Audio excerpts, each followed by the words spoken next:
Good evening, everyone. It's 8:05, so I'd like to go ahead and get started. Welcome to week 4. There's not a lot I want to talk about again. Remember that if there is some reason you cannot get your work in by the deadline, please contact Ariel, our student services advisor. Let us know in advance.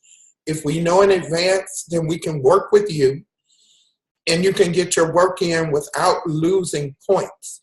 However, if I have to contact you to see what's happening and I don't really get a response, then you definitely will get points off of a late submission. I'm going to move right along. This week's discussion is on Conant and his views about standardized testing. Really, he was the advocate for creating standardized tests to get into colleges. He started that with Harvard. There are some pros and there are some cons. One of the cons for me is that it's one test on one day and it's a snapshot, not a full picture. So if you don't do well on that test, the ACT or SAT, then you won't get into certain colleges. And that has become our standard, our norm.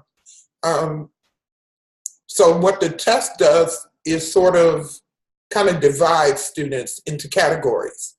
And I find that kind of interesting. So I'm looking forward to reading your responses on Conant this week. And speaking of which, I don't know how I came upon this. I was on the computer this weekend and I came upon Diane Ravage's blog. And I found it to be very, very interesting. She is very outspoken about social issues in education today. She draws your attention to things that are going on in specific states. And it was just really, really interesting to me. I enjoyed reading her book.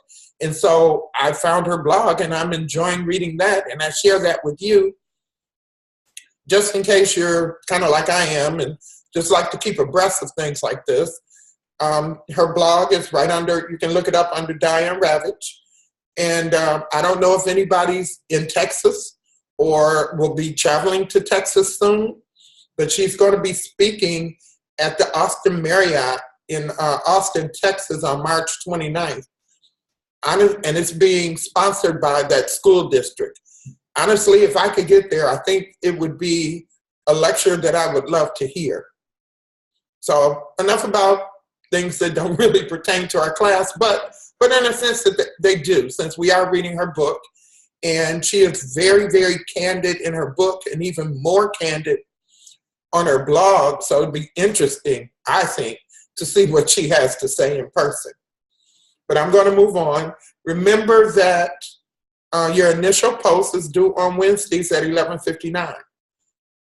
And your reply post is due on Sunday by 11:59. But if we want to have a discussion, and I know it's hard, we have things to do and life and children and work and so forth. But if it's possible, maybe respond a little sooner so that we can actually get a discussion going on. You guys are doing a great job on your weekly quizzes. I've been taking a peek at those, so keep up the good work. Turn it in. It's kind of hard, I know, for some not to get a high Turnitin score, especially when they ask you to copy and paste the questions and so forth. But a Turnitin score in the 40s is cause for concern. Now, this one time when I went in and actually looked at the paper, I wasn't too concerned because I saw that they had cited their sources and most of what was flagged was the questions and the quotations, but those quotations were cited, so I was okay with that. But you want to be careful about a Turnitin score higher than 20. And Turnitin scores of 0 too often, that concerns me too. This week, your assignment is on chapters 1 through 33, questions 23 through 29. And it is important that you stay as close to the criteria as possible. And part of that criteria is about 125 words. I cannot stress that enough. If you are writing responses that are only 60, 70 words, I have to take points off because you are just not meeting the criteria set forth by St. Thomas.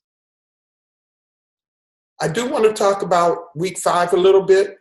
On the last course, there were some questions. And so I want to address those questions kind of early, especially for those who like to work ahead. One of the questions was how long the assignment should be.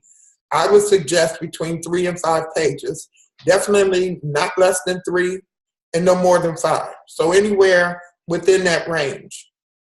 There were also some questions about the literature review, whether it should actually be part of the paper, and I think it should.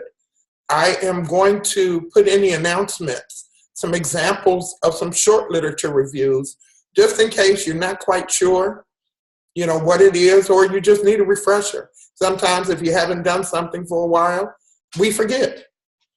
So you can look for that to show up in the announcements within the next 24 hours, probably. I think I pretty much covered, you know, this is week 4, so we're close to being at the end and wrapping it up. So my only suggestion is get your assignments in on time. Respond to the other learners on time. The quicker you respond to another learner, the quicker you'll see a grade from me. And with that, that's about all I have to talk about tonight.